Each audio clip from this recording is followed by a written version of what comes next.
why do I feel like I have to be in a kind of spiritual struggle in order to feel like my spiritual intellectualism is deepening? Oh gosh. And then I think to myself, right, isn't that a very womanist realization to have? The whole idea of a womanist theology, a womanist spirituality is about there is no redemption in the struggle, in someone's suffering. I actually haven't fully comprehended in terms of my own personal and everyday life, the kind of redemptive narratives I assign to my own struggling and to my own stress. It's me. I am my worst enemy. Welcome, everyone. It is your host, Iman, and today I'm finding grounding and coming to the realization and being able to admit to myself that I have actually been feeling very spiritually understimulated recently. And when I started this, I wanted to make this a space where, as I have been for every episode up until now, really being in conversation with a particular kind of academic piece, bringing in pop culture when I can, like I did the last episode, but just really trying to make sure I am grounding myself in a kind of intellectualism, grounding myself in the field of religious studies and Black studies, gender studies, where I find myself. But today I wanted to do something a little bit different and have the episode be more of a check-in on how I am feeling as a person and someone who is living, as we all are, at the intersections of the spiritual and intellectual. I really have to say, I just have had to recently admit to myself, I've been feeling really spiritually understimulated.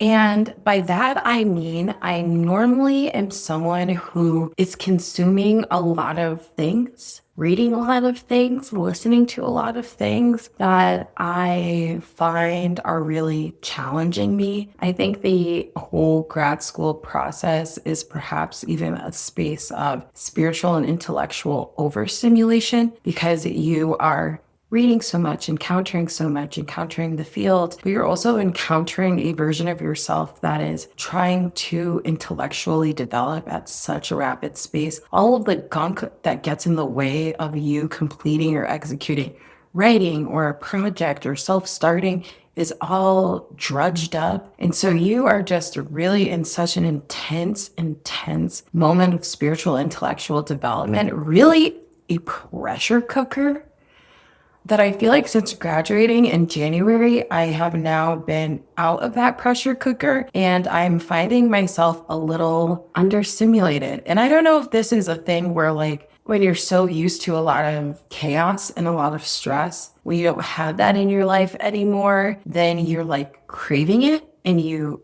like want something, you want a little fix. So I think it might be a little bit of that. But at the same time, I'm thinking to myself, like, why am I feeling understimulated? Because I literally have newness fatigue. I say every single day, like just moving to a new city, starting a new job, I am learning so much about higher education administration, bureaucracy, pedagogy, what it means to live alone, getting to know myself in this new way. So it is not a lack of that there are not challenging things on top of a bunch of other personal things in my life.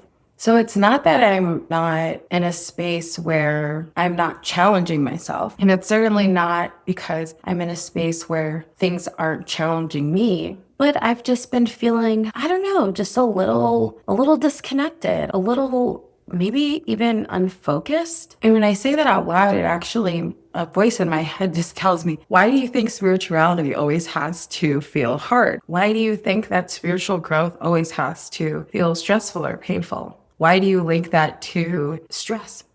And I'm just thinking here, wow, maybe that was a word. That was a word that somebody just whispered in my ear.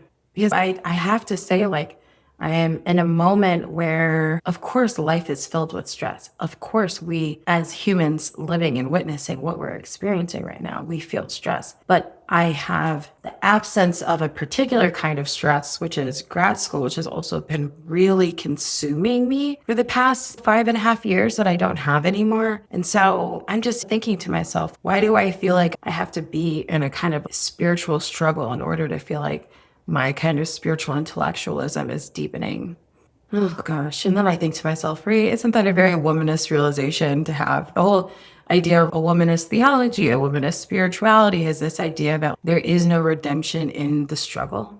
There is no redemption. There is no salvation in somebody struggling, in someone suffering. And I think for myself, I actually haven't fully comprehend in terms of my own personal and everyday life, the kind of redemptive narratives I assign to my own struggling and to my own stress. And it's me. I am my worst enemy. Let me tell you, I'm so lucky because I do not have a friend or a family member who has ever looked at me and thought like, girl, you need to be working harder. You need to be more stressed. No. I visit my parents and all they want to see me do is like relax on the couch. I open up my laptop. They're like, oh my God, what are you doing? So like, I know it's me. Like it's me. I am the problem. I am the problem. I am the drama. And there's something too about living alone for the first time. When you live with other people, there's always so much more stimulation in your environment because you're with someone. I grew up in a house with 7 people. I was one of 5 children in my household with my parents. And I have lived with people my whole life, houses of friends and what have you. And now I'm in a moment where I'm living by myself. And I think perhaps a part of that feeling stimulated is the fact that like I'm spending a lot more time alone, a lot more time just by myself. And I am one of 5, but I'm also a twin. So, my real foundational developmental years, I like the idea of wanting to be alone as a kid or have alone time as a kid. I was like, why would anybody ever want that? I was just joking with a friend in my building who is also a twin, and we were just talking about how like a part of being a twin is like you grow up, and a part of your growing up is then all of a sudden you realize in the external world when you're no longer with your twin that you have to learn how to be an individual. I feel like I did have to learn that as I went to college and what have you, and I'm now in adulthood. And now I also feel like I've learned what it means to be an individual, but now I'm also learning what it means to be alone for more time than I normally am used to. And it's been really beautiful. I've never been happier. I really am enjoying this space, but like sometimes I can't help but to feel a little bored, and boredom has to be okay. And I'm grappling with that. Boredom has to be okay. It does. And I need slowness, man. I have really been wearing myself ragged, truly. I have suddenly come to the realization that I need so much more rest and stillness than I ever have before. So it's a real kind of crossroads that I'm at in the moment where it's like I'm recognizing that for myself, I need way more stillness than I've ever required in my life before. While at the same time, I'm trying to get used to just feeling a little bit more spiritually understimulated than I have in the past. So much of my kind of spiritual grounding, because this is how I feel motivated, and I have to ground myself in my research and my work as spiritual quests, as spiritual pursuits, as a part of studying the tradition that I am a part of. I have to see all of that as a spiritual practice, as spiritual purpose. I finished my dissertation in December, and I told myself I wasn't going to look at my dissertation or my project, or I need to put together a book proposal and send those to editors and just get the ball rolling on getting a book contract and what have you. And I told myself, because I essentially graduated technically maybe more than a semester, but technically I graduated a semester early, that I would just give myself this semester to get adjusted to the newness of the job and to pedagogy. But I think I'm also feeling a little spiritually understimulated because I have taken some time away from being knee deep in my book project and other things. Also, the things in the writing that I have been working on have been like editing and putting a bow on other projects that I have written, because the writing process is like you submit something and then you get, peer reviews, you get comments back from editors. And so it's quite a long process. So I've just been in the editing phase. And I find the editing phase of the writing project to be such a bore, such a bore. The creating phase of writing and the creating phase of trying to generate something is so much more intellectually stimulating to me than editing, but it's also way harder. It's way harder and it's way more painful. Like it truly feels like a birth. But when I'm in the editing phase, I just feel like way less understimulated. I also have to work on my relationship to feedback because it takes me a while to process and feel in a good place to work with feedback. Some people are like so good. They're like, yeah, critique me. I get it. But I'm just like, please just tell me it's good. It's all right. Please just tell me it's good. Now that I think about it, like we're a month out from Ramadan, and That also feels like such a spiritually stimulating month because you're fasting. If you're a Muslim and like a professional Muslim who does things related to Islam, you are also working. The fact that Ramadan also intersected with Black History Month, like you work. When you in the life, you about that life, like Ramadan is you are planning things, you are doing things. But that is also extremely spiritually, really stimulating. So I've just been trying to get to the bottom for myself of why I'm feeling just a little spiritually understimulated. I was talking to my girlfriend. I was like, I don't know what I should do this episode on. Should I do it on this? Should I do it on that? And she was like, wait, people go through this all the time. People want to hear that you feel that you are somebody who is constantly thinking about religion and spirituality. You live in this world 2 feet in, that even you can be in moments and lulls where you feel a little spiritually understimulated.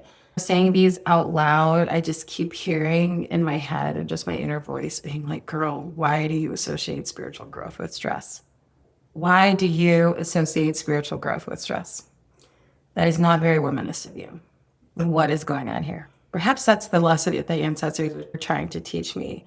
But now just to like pivot from that self-reflection, because obviously I'm a triple earth sign, I wanted to just think out loud for myself about how I'm going to address this. And how I am going to move from a space of feeling spiritually understimulated to feeling a little bit more, as they say, as our namesake is, feeling a little bit more grounded. Jesus. How I can move from a space of feeling spiritually understimulated and towards more of a space of feeling more grounded. So I'm thinking out loud with you all here. And one thing I'm trying not to do is to think that I need to do more or do harder things, because I've got plenty of hard things in my life. I do not need anything harder. But what I do think I need to be a lot more committed in is my routines. Being by myself, I have really realized I'm in a moment where I'm like, oh my God, I have never felt as much agency and free will as I do than in this moment right now. Like, I don't have to do anything I don't want to do. And frequently routines in previous spaces when I was living with other people and dear friends, but like my routines were also how I like maintained a sense of physical, metaphorical, temporal space to myself by keeping to those routines. But now that I have a space that is just to myself, I'm finding that I have fallen out of the routine of journaling. Like I used to journal every single day, normally twice a day. And like, I probably haven't journaled in like a week, honestly. I used to just be really committed to walking and moving, right? That was another time, another way where I allowed myself to have alone time. I've been like scootering and riding my bike everywhere, which isn't giving me the same kind of contemplative space in which like when you're walking and you're moving your body and ahas are coming to you and words are coming to you. I think not being committed to the kind of the journaling practice, the movement practice. I've kind of fallen out of routine of two important mediums that are really important for letting things come in. So I'm really going to try and to commit myself back to those practices as daily practices, as practices that I need. I've also been telling myself like, I need to read more fiction. And not saying that I need to read academic stuff all the time. And like, I find it very stimulating for sure. But I also want to start broadening my fiction scope more. I've been such a romance and YA reader that, dare I say, I feel like I need to upgrade myself to a little bit more of adult fiction. And because I truly believe reading fiction expands your capacity for empathy, right? This is why they say it's important for kids to read. But I think I'm just getting to a moment now where I think I need to start reading more adult fiction. So I told myself this summer I'm going to read more adult fiction. I've got like my stack of actually romance and YA novels. I actually do not own a single adult fiction book. Literally, it's just, wait, yes, I do. I have a few. I have a few New York Times bestselling. Those are all like romance books though. I guess, is romance adult fiction? I guess the romance is adult fiction. I'm talking about something that's not in the romance genre, because I actually used to only exclusively read romance fiction. I just like can't do it anymore. I think I need something that's a little bit more complex, a little bit more stimulating. So that is something I'm going to be doing as well, like trying to just have a summer of reading like really amazing adult fiction that I want to do. Another thing too is now that I'm in a phase where I used to like never pick up my phone and scroll. And I still don't pick up my phone and scroll, but now what I am doing is I'm picking up my phone and creating. And for the past couple months, I've been like, oh, this isn't the same. Like, I'm not picking up my phone to scroll. I'm picking up my phone to create and make videos and edit it and do all these things. And I'm like, no, girl, you're still picking up your phone. That's still like a phone addiction. Or now I'm looking at the analytics. Like I'm learning so much about engagement and what draws people in, I guess from like a marketing standpoint or whatever. I can get really number obsessed and being like, oh, like how many views in an hour is this getting? Because then that'll project this and like what do these metrics about this video tell me about this? So I'm still finding I'm finding that I'm on my phone more than ever. And I've been kind of lying to myself, telling myself that it's not the same thing as scrolling because I'm creating and I'm trying to do stuff for grounded, but I'm spending too much time on my phone. I'm also, trying to go into the summer with, and my semester ends this week. So I'm really going into the summer. I'm also going to try to get my phone under control. And one way that I am going to try to do that is, I think I mentioned before, but I'm spending the summer doing archival research, and I'm going to be outside of Atlanta, out of town for 2 months. And one thing I'm going to try to do is pre-record a few episodes, even if it's just ones that I release in between weeks, so that I just give myself longer prep time of having to basically create the marketing and videos and content related to the podcast. Even though I'm really proud of myself because I feel like I have really gotten into a good system now where I'm actually spending so much less time creating now that I'm on YouTube, now that there's an actual visual element to the podcast that I now transfer onto socials. Like my whole point was launching this my first semester because I graduated early and like using this as a time to get those systems in place. I'm basically using next semester as like my on the clock semester for like research and the book and what have you. But I wanted to get the systems in place essentially. So I've done a good job about that, I think, and I'm still learning. I feel my intuitive and spiritual best when I am just in the archive, when I'm thinking with things, when I'm thinking with people. And I want to give myself the space to do that, but also commit to still showing up because this is a baby that we are attending to right here, us together right now. So that is where I'm finding my ground, and I'm committing to journaling. I'm committing to movement. I'm committing to being less on my phone. I'm committing to not seeing spiritual growth as always having to come out of struggle and stress.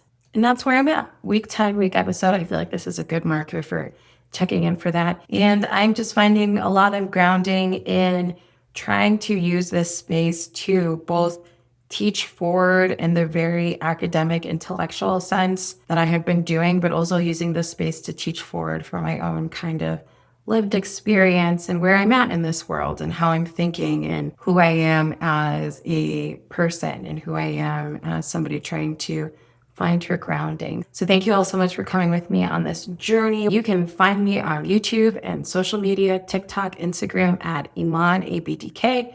Iman ABDK.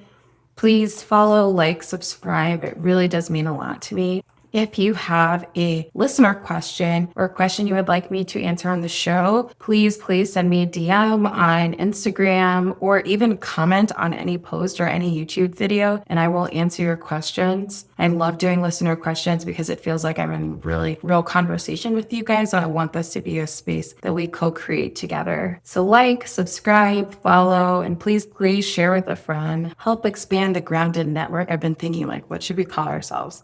Roots. I've been thinking roots. Should we call it my roots, all my fellow roots? We'll see. We're going to play around with it. But I will see you guys here next Monday. I love you very much. I hope you are all just have great weeks until then. Okay, bye-bye.